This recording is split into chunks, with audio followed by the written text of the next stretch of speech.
Good morning all of the students. Maths class के अंदर आपका वेलकम है। अपन क्या पढ़ रहे थे? अब लास्ट क्लास के अंदर अपने पढ़ा था कि अपन जो मसल टिश्यू है इसके बारे में पढ़ा, स्केलेटन टिश्यू के बारे में पढ़ा। आज हम पढ़ेंगे नर्व टिश्यू। नर्व टिश्यू है तंत्रिका ऊतक। तंत्रिका नर्व टिश्यू की बात करते हैं तो जो नर्व टिश्यू है इसकी जो सबसे स्मॉलेस्ट इकाई होती है, सबसे छोटी इकाई होती है, वो होती है न्यूरॉन, जिसको बोलते हैं न्यूरॉन या तंत्रिका कोशिका। तो यहाँ से पहला क्वेश्चन तो यही बनता है कि जो तंत्रिका तंत्र होता है इसका जो फॉर्मेशन लेवल टिश्यू होते हैं, टिश्यू की बात लेकर के यहाँ से क्वेश्चन ऐसे पुटअप होता है कि जो तंत्रिका तंत्र होता है, जो नर्व सिस्टम होता है, उसकी सबसे स्मॉलेस्ट यूनिट का नाम बताइए, तो वो होता है न्यूरॉन या तंत्रिका कोशिका। ये न्यूरॉन या तंत्रिका कोशिकाएं एक जाल के फॉर्म में बॉडी में एक दूसरे से कनेक्टेड होकर फैले रहते हैं। जो जो आवेग होते हैं, इम्पल्स होते हैं, उनको एक स्थान से दूसरे स्थान तक ये ट्रांसमिटेड संचरित करती रहती है। अपन बात करते हैं कि यहाँ आपको एक डायग्राम दिखाई दे रहा है। ये एक सिंगल न्यूरॉन की स्ट्रक्चर है। इस न्यूरॉन की स्ट्रक्चर के अंदर आपको दिखाई दे रहा है इसका जो मिड वाला पार्ट होता है, बीच वाला, इसको बोला जाता है केंद्रक। इसमें केंद्रक पाया जाता है। केंद्रक के अलावा इसमें दानेदार कणिकाएं दिखाई दे रही है आपको, यह है निसलकाय, निसल ग्रेन्यूल्स कहा जाता है। इसके अलावा जो इसका ये जो पार्ट होता है इसमें न्यूक्लियस है, निसलकाय है, उस पूरे पार्ट को कहा जाता है साइटोन या कोशिकाएं। ये आपको दिखाई दे रहे ब्रांचेज रूप के अंदर, ये क्या है? डेंड्रोन्स है। ये डेंड्रोन्स क्या करते हैं? इम्पल्स को ग्रहण करके ये साइटोन भाग से दूसरे न्यूरॉन तक ये इम्पल्स को पहुंचाने का कार्य करते हैं। आगे चल के साइटोन पार्ट होता है, ये एक लंबी बेलनाकार संरचना बनाता है। इस लंबी बेलनाकार संरचना होती है, इसे कहा जाता है एक्सॉन पार्ट। ये जो एक्सॉन पार्ट होता है इसके अंदर आपको ये डार्क कलर में दिखाई दे रहा है, ये माइलिन प्रोटीन होती है, उसकी एक कवरिंग होती है जिसको माइलिन शीथ कहा जाता है। ये माइलिन शीथ एक दूसरे से कनेक्टेड होती है। इसके बीच के अंदर जो स्पेस होता है उसे कहा जाता है रेविनियर का नोड। क्या कहा जाता है? रेविनियर का नोड कहा जाता है। ये एक्सॉन पार्ट अंत में एक्सॉन टर्मिनल के रूप में ओपन होता है। ये एक्सॉन टर्मिनल या इनको टीलोडेंड्रिया भी कहा जाता है। ये एक्सॉन टर्मिनल या टीलोडेंड्रिया होते हैं, इनके अंदर एसिटाइलकोलाइन केमिकल्स होते हैं जिनके जरिए ये दूसरे न्यूरॉन के टीलोडेंड्रिया के कांटेक्ट में आकर इम्पल्स को दूसरे न्यूरॉन्स के अंदर पहुंचाने का कार्य करती है। जो नर्व सेल्स होती है तीन प्रकार की होती है, न्यूरॉन, नर्व फाइबर्स और न्यूरोगिलिया। बात करते हैं अपन न्यूरॉन की। न्यूरॉन के अपने पहले तीन भाग होते हैं, ये साइटोन भाग है, ये एक्सॉन पार्ट होता है और ये टर्मिनल पार्ट होता है जिसे एक्सोनल टर्मिनल कहा जाता है। ये न्यूरॉन के पार्ट की अपनी बात की। अब बात करते हैं नर्व फाइबर की। जो नर्व फाइबर होते हैं ये न्यूरॉन में दो प्रकार के होते हैं। एक तो होता है इसके अंदर संवेदी तंतु, एक होता है इसमें प्रेरक तंतु। मतलब दो टाइप के फाइबर्स पाए जाते हैं, मोटर, एक होता है इंड्यूस टाइप का। इसमें जो संवेदी सेंसरी फाइबर, जो संवेदी तंतु होते हैं, इनका काम क्या होता है? मतलब जो आवेग होते हैं, ये आवेगों को क्या करते हैं? जो एक्सेप्ट करने वाले जो ग्राही अंग है, उन ग्राही अंगों से आवेगों को ब्रेन है, जो मेरुरज्जु है, वहां तक पहुंचाने का कार्य करती है। और जो प्रेरक तंतु है, प्रेरक तंतु क्या करती है? जो इम्पल्स होते हैं, जो आवेग होते हैं, उनको ब्रेन या नोटोकॉर्ड से वापस अंगों तक लाने का कार्य करती है। तो यहाँ से क्वेश्चन बन सकता है प्रेरक तंतु का क्या कार्य होता है कि जो इम्पल्स, जो आवेग होते हैं, उनको मस्तिष्क या मेरुरज्जु से कहाँ तक, जो रिसेप्ट करने वाले ऑर्गन है, वहां तक पहुंचाने का ये कार्य करती है। अब न्यूरोगिलिया की बात करते हैं तो न्यूरोगिलिया क्या है? न्यूरोगिलिया एक विशेष प्रकार की तंत्रिका कोशिका होती है। एक विशेष प्रकार की तंत्रिका कोशिका होती है जिसका संबंध सीएनएस से, जो सेंट्रल नर्व सिस्टम से, ये क्या होती है? न्यूरोगिलिया आपस के अंदर क्या होती है? कनेक्टेड होती है। एक यहाँ से क्वेश्चन बनता है कि जो न्यूरॉन होती है, ये सेल है, क्योंकि अपन पढ़ते हैं कि सेल के अंदर विभाजन करने की प्रवृत्ति पाई जाती है। डिवाइडेशन की प्रवृत्ति पाई जाती है, लेकिन ये जो न्यूरॉन सेल है इसमें विभाजन नहीं पाया जाता है।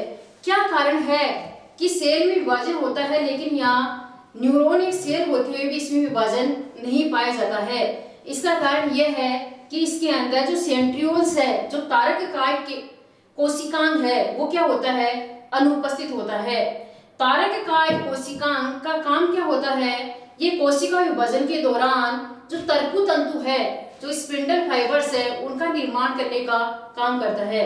मीन्स तारकाय ऐसा कोशिकांग है जिसके बिना कोशिका विभाजन असंभव है।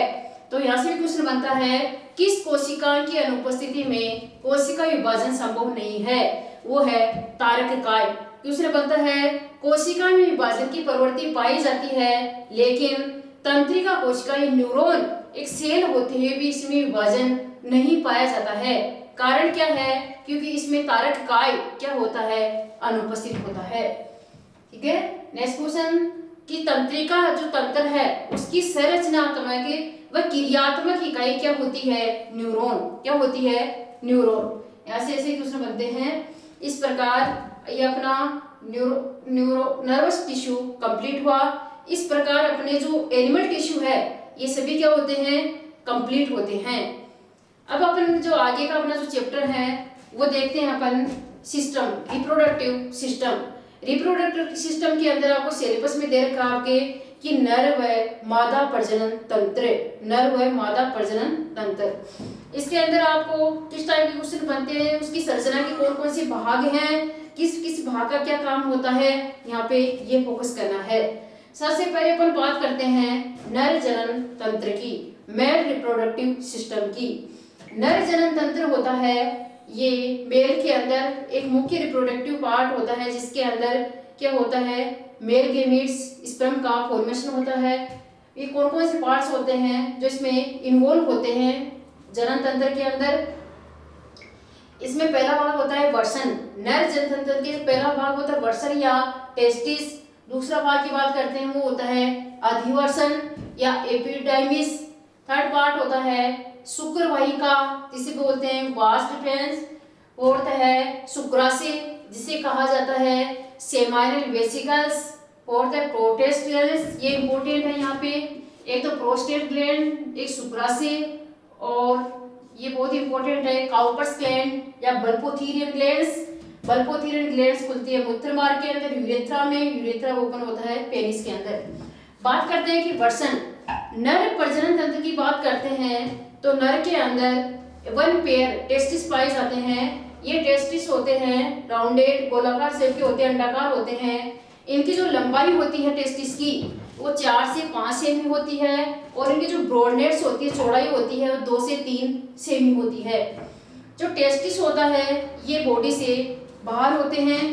कारण क्या होता है, बॉडी से बाहर एक सेक लाइक स्ट्रक्चर में प्रेजेंट होते हैं जिन्हें टेस्टिस सेक या वर्षण कोश कहा जाता है। ये बॉडी से बाहर होने का कारण क्या है, क्योंकि बॉडी का टेम्परेचर ज्यादा है, जबकि शुक्र जनन की क्रिया के दौरान शुक्राणु निर्माण के लिए कम तापमान की आवश्यकता होती है, इसलिए बॉडी से बाहर होते हैं। लेकिन कुछ मेमल्स होते हैं जैसे डॉल्फिन है, इसके अलावा डॉल्फिन के अलावा अपन बात करते हैं जैसे एलिफेंट है, हाथी है, इसके अंदर जो टेस्टिस होते हैं वो बॉडी के अंदर ही होते हैं। जब इनका ब्रीडिंग सीजन आता है, प्रजनन का समय आता है, तब ये बॉडी से बाहर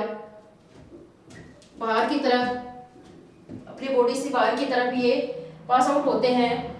लेकिन अपन जनरल बात करते हैं कि मेल की, तो ये बॉडी से क्या होते हैं, बाहर होते हैं, क्योंकि शुक्र जनन की क्रिया टेस्टिस में होती है। उस क्रिया के दौरान जो स्पर्म्स फॉर्मेशन होते हैं उनके लिए टेम्परेचर क्या होते हैं, बॉडी से कम चाहिए। 2 से 3 डिग्री सेंटीग्रेड के ऊपर क्या होता है, इनका फॉर्मेशन होता है। इसके अलावा जो टेस्टिस होती है इसके अंदर नलिकाकार ट्यूबलाकार संरचना होती है जिनको सेमिनिफेरस ट्यूबुल्स कहा जाता है। इस सेमिनिफेरस ट्यूबुल्स या इन्हीं को बोलते हैं शुक्र जनन नलिकाएं, जो शुक्राणु के निर्माण में हेल्प करती है। शुक्र जनन नलिकाएं, ये शुक्र जनन नलिकाएं क्या करती है, शुक्राणु का निर्माण करते हैं, शुक्राणु का निर्माण करती है। जो सेमिनिफेरस ट्यूबुल्स होती है ये 2 प्रकार की होती है, एक तो स्पर्मेटोजेनिक सेल, एक होती है सर्टोलिसेज। स्पर्मेटोजेनिक सेल्स और सर्टोली सेल। यहाँ से अच्छा क्वेश्चन बनता है कि टेस्टिस के अंदर जो स्पर्मेटोजेनेसिस सेल्स होती है उसका क्या काम होता है। इसका काम होता है स्पर्म का फॉर्मेशन करना, शुक्राणु का निर्माण करना। जबकि सर्टोली सेल्स है, बहुत इंपॉर्टेंट है यहाँ पे क्वेश्चन कि सर्टोली सेल्स का क्या काम होता है। सर्टोली सेल्स जो स्पर्म है, शुक्राणु है, उनको पोषण प्रदान करने का कार्य करती है। तो आपको अच्छे से ध्यान से टेस्टिस के अंदर ये चीज पढ़नी है। एक तो वन पेयर होते हैं, बॉडी से बाहर होने का कारण बाहर का टेम्परेचर कम, बॉडी का ज्यादा। शुक्र जनन नलिकाएं कहाँ होती है, टेस्टिस में होती है। इसमें 2 टाइप की सेल्स होती है, एक तो स्पर्मेटोजेनिक सेल और एक कौन सी सेल, सर्टोली सेल। इनका काम पूछ लिया जाता है। स्पर्मेटोजेनिक सेल का कार्य होता है स्पर्म का फॉर्मेशन करना। सर्टोली सेल्स का कार्य क्या होता है, जो स्पर्म है इनको पोषण प्रदान करना। फिर नेक्स्ट बात करते हैं एपिडाइमिस, अधिवर्षण। एपिडाइमिस होता है ये जो वर्षण होता है उससे दो नलिका का ट्यूबलाकार कुंडलित नलिका बाहर निकलती है, जिन्हें बोला जाता है अधिवर्षण या एपिडाइमिस। इसकी लेंथ होती है एपिडाइमिस की 5 से 6 मीटर। यहाँ एपिडाइमिस का काम आपको ध्यान में रखना है, जो स्पर्म है इनका परिपक्वन और इनका संग्रहण करना, स्पर्म का परिपक्वन करना, मैच्योरेशन करना इनका, और इनका संग्रहण करना। फिर अधिवर्षण किसमें ओपन होता है, वास्ट डिफरेंस शुक्रवाहिका के अंदर। शुक्रवाहिका का काम क्या होता है, ये शुक्राणु को जो अधिवर्षण है, शुक्राणु को अधिवर्षण से शुक्राणु को अधिवर्षण से मूत्र मार्ग तक पहुंचाने का, यूरिथ्रा तक पहुंचाने का कार्य करती है। फिर बात करते हैं अपन शुक्राशय। शुक्रवाहिनी, अब इसमें ये शुक्राशय है जो मूत्राशय के नीचे जो यूरिनरी ब्लैडर होता है अपना, उसके नीचे स्थित होती है, ये शुक्राशय है। इसी को सेमाइनल वेसिकल्स कहा जाता है। अपने आर्थोरम में पढ़ा था, इसमें एक एंडोपेरासाइट होता है जिसका नाम बताया था आपको, मोनोसिस्टिस। ये शुक्राशय होता है। इसके अंदर सेमाइनल फ्लूइड होता है जो कैसा होता है, क्षारीय होता है। क्वेश्चन पूछ लिया जाता है कि जो शुक्र द्रव्य होता है उसका जो मीडियम कैसा होता है, क्षारीय। पीएच वैल्यू कितनी होती है, क्षारीय होगा तो 6.5। एक अच्छा क्वेश्चन बनता है कि जो शुक्र द्रव्य होता है, सेमाइनल फ्लूइड होता है, उसमें एक शर्करा पाई जाती है, शुगर पाई जाती है, जिसका नाम है फ्रक्टोज। क्या नाम है, फ्रक्टोज। फ्रक्टोज क्या है, स्पर्म का, शुक्राणु का ये मुख्य भोजन है। फिर बात करते हैं प्रोस्टेट ग्लैंड। अच्छा क्वेश्चन है, प्रोस्टेट ग्लैंड कहाँ स्थित होती है। ये जो मूत्राशय है, यूरिनरी ब्लैडर है और जो पेनिस है उसके मध्य ये स्थित होती है। प्रोस्टेट ग्लैंड होती है, इसके द्वारा एक तरल का सीक्रेशन किया जाता है जो एसिडिक नेचर का होता है। कैसा नेचर का होता है, एसिडिक नेचर का होता है। सॉरी, यहाँ पे जो क्षारीय था, क्षारीय कब होगा, जब इसकी वैल्यू 7.4 होगी।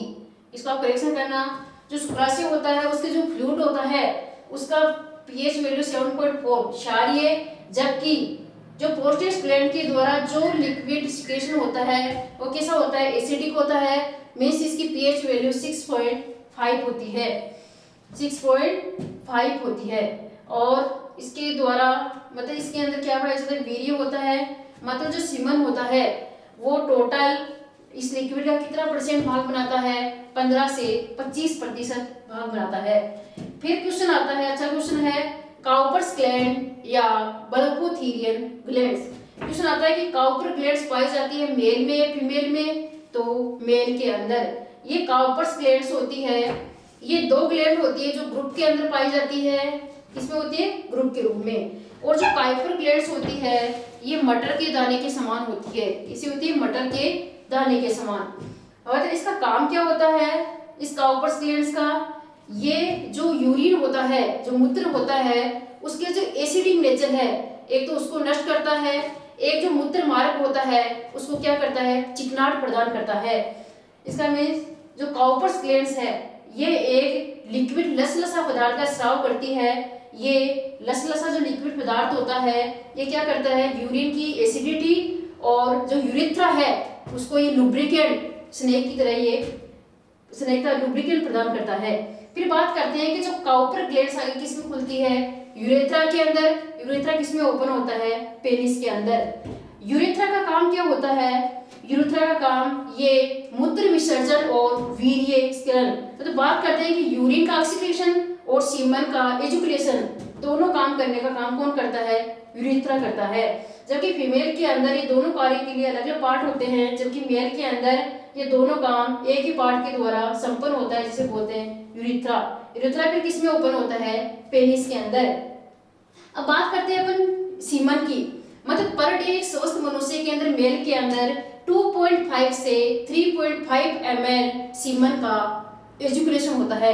एक स्वस्थ नर कितना सीमन एजुकुलेट करता है पर डे के अंदर, पर टाइम के अंदर, एक समय के अंदर 2.5 से 3.5 मिलियन ml। अब इस सीमन में क्या क्या पाया जाता है, सीमन के अंदर जिंक होती है, जिंक के अलावा इसमें एक एसिड होता है जिसका नाम है सिट्रिक एसिड। इसके अलावा प्रोटीन पाई जाती है। प्रोटीन का नाम पूछ लिया जाता है कि सीमन में कौन सी प्रोटीन होती है, फाइब्रिनोलाइसिन। इसके अलावा फ्रक्टोज है, विटामिन है, ठीक है, म्यूकस है। मतलब इसका केमिकल कंपोजिशन यदि देखा जाए सीमन का, तो इसमें पूछ लिया जाता है कि धातु पूछ ली जाती है कि सीमन में कौन सी मेटल होती है, जिंक होती है। प्रोटीन पूछ ली जाए, फाइब्रिनोजन। इसके अलावा इसमें शुगर पूछ ली जाए तो फ्रक्टोज होती है, विटामिन है, फ्रक्टोज ये शुक्राणु का मुख्य भोजन है। क्वेश्चन पूछ लिया जाता है कि जो स्पर्म है उसका मुख्य भोजन क्या होता है, उसका होता है फ्रक्टोज होता है। यहाँ पे पीछे एक बार फिर से देखना कि जो सर्टोली सेल्स होती है ये एक हार्मोन का सिक्रेशन करती है जिसका नाम है एंड्रोजन हार्मोन्स। ये एंड्रोजन हार्मोन्स कौन सीक्रेट करता है, ये इंटरस्टिशियल अंतराली वर्षन के अंदर एक सेल्स होती है जिनको अंतराली कोशिकाएं कहते हैं, लीडिंग सेल्स बोलते हैं। ये एक हार्मोन का सिक्रेशन करती है जिसको बोला जाता है एंड्रोजन हार्मोन। ये एंड्रोजन हार्मोन क्या काम करता है मेल के अंदर, ये जो सेकेंडरी सेक्सुअल कैरेक्टर है मेल के अंदर, जो द्वितीयक लिंग के लक्षण है उनके लिए क्या है, उनके रेगुलेशन के लिए ये उत्तरदायी है। द्वितीयक लिंग के लक्षण कौन से होते हैं, जैसे मेल के अंदर दाढ़ी मूंछों का आना, आवाज का भारी होना, इसके अलावा बॉडी के ऊपर हेयर्स का अधिक पाया जाना। मतलब ये लक्षण क्या है, ये द्वितीयक लैंगिक लक्षण होते हैं जिनके लिए उत्तरदायी होता है एंड्रोजन हार्मोन। कई बार व्यक्ति के अंदर जो एंड्रोजन है ये मेल और जो एस्ट्रोजन है ये एंड्रोजन फीमेल के अंदर भी होता है लेकिन बहुत कम मात्रा में होता है। लेकिन कई बार फीमेल के अंदर एस्ट्रोजन और एंड्रोजन के अंदर एस्ट्रोजन का लेवल कम, एंड्रोजन का लेवल बढ़ जाता है फीमेल में, तो उसके अंदर किसके लक्षण आ जाते हैं, उसमें मेल के लक्षण आ जाते हैं। ठीक है, और कई ऐसे मेल होते हैं जिनके अंदर एंड्रोजन का लेवल कम, एस्ट्रोजन का ज्यादा हो जाता है, तो उन मर्दों के अंदर महिलाओं के लक्षण आ जाते हैं। जैसे कई मर्द होते हैं उनमें दाढ़ी मूंछें नहीं आती है, आवाज होती है लेडीजों की तरह होती है। इसका कारण क्या है, इसका कारण है कि इसके उनके अंदर एंड्रोजन का लेवल तो कम हो गया और एस्ट्रोजन का लेवल बढ़ जाता है। ये कुछ डिजीज है जो आगे बताएंगे आपको। इस प्रकार से आपको मेल रिप्रोडक्टिव सिस्टम में किस पे फोकस करना है, एक तो फोकस करना है सेमिनिफेरस ट्यूबुल से क्वेश्चन बनता है, एक इसमें सर्टोली सेल्स का क्या कार्य होता है, एक क्वेश्चन पुटअप होता है यहाँ से प्रोस्टेट ग्लैंड्स का। प्रोस्टेट ग्लैंड्स के अंदर पीएच पूछ ली जाती है 6.5 मतलब एसिडिक नेचर, और जो सेमाइनल वेसिकल्स है इसकी पीएच होती है 7.4 क्योंकि क्षारीय होता है। एक फ्रक्टोज पूछ लिया जाता है कि सेमाइनल वेसिकल्स जो फ्लूइड होता है उसमें कौन सी शर्करा होती है, फ्रक्टोज होती है। फिर काउपर्स ग्लैंड बहुत इंपॉर्टेंट है, क्वेश्चन ये पूछ लिया जाता है कि काउपर्स ग्लैंड्स होती है जो मेल में पाई जाती है फीमेल के अंदर, तो ये मेल में पाई जाती है। काउपर्स ग्लैंड्स का दूसरा नाम होता है बल्बोथेरियन ग्लैंड। ये काउपर ग्लैंड्स का काम पूछ लिया जाता है कि जो मूत्र मार्ग होता है उसको लुब्रिकेंट कौन प्रदान करता है, स्नेक की तरह कौन काम करता है, वहाँ काउपर्स ग्लैंड्स। मूत्र की जो एसिडिटी उसको कौन नष्ट करता है, काउपर्स ग्लैंड। इस प्रकार से आपका मेल रिप्रोडक्टिव सिस्टम क्या होता है, कंप्लीट होता है। अब नेक्स्ट क्लास में अपन स्पर्म की स्ट्रक्चर और oogenesis की क्रिया पढ़ेंगे।